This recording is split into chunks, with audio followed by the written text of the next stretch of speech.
It was our good fortune on the pilgrimage to visit the Equal Justice Initiative in Montgomery, Alabama.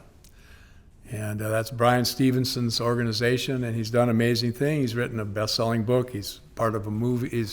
His book was made into a movie.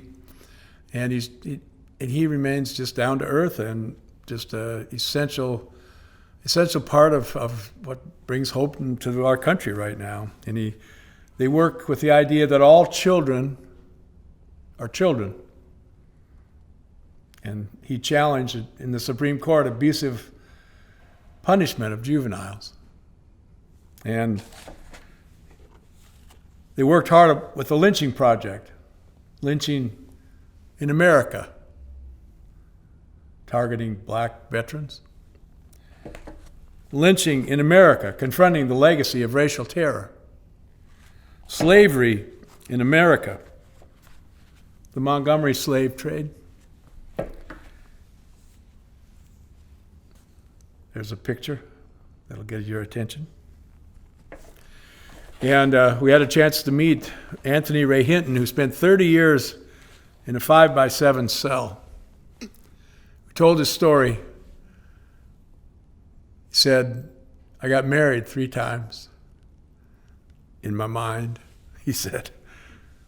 On April the 3rd, 2015, he walked out a free man. And no one in Alabama ever said they were sorry. He forgave them, he said, not so that they could sleep at night, but so he could. But it's still not that easy. He sleeps in a fetal position, even on a king bed. And he wakes up in the morning at 3, just as he did in prison. They took 30 years of his life, he said. He's not going to give him another minute. And when Brian Stevenson talked to him about taking their case to the Supreme Court, knowing that this was his last chance, and Brian Stevenson asked him if he was willing to do it, he looked over at Brian Stevenson and he said, would you get me a Coke? And he thought, oh God, I wish that Coke was whiskey, because this is one of the hardest. And they went with it, and they got freed another free man. 40% of African American men in Alabama are disenfranchised.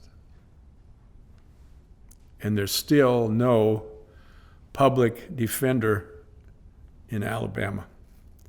These things we learned at the Equal Justice Initiative. Brian Stevenson, and we heard him talk also in Selma. Get proximate, he said.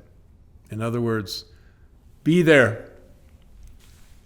Change the narrative. Treat all children like they're children. Stay hopeful.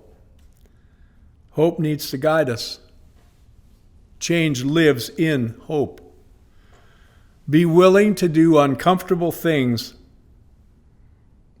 And remember that courts are more interested in finality than fairness. He asked a question: why do we choose to throw away those who are broken? And then he said, I do what I do because I am broken. The opposite of poverty, he said, is not wealth. The opposite of poverty is justice.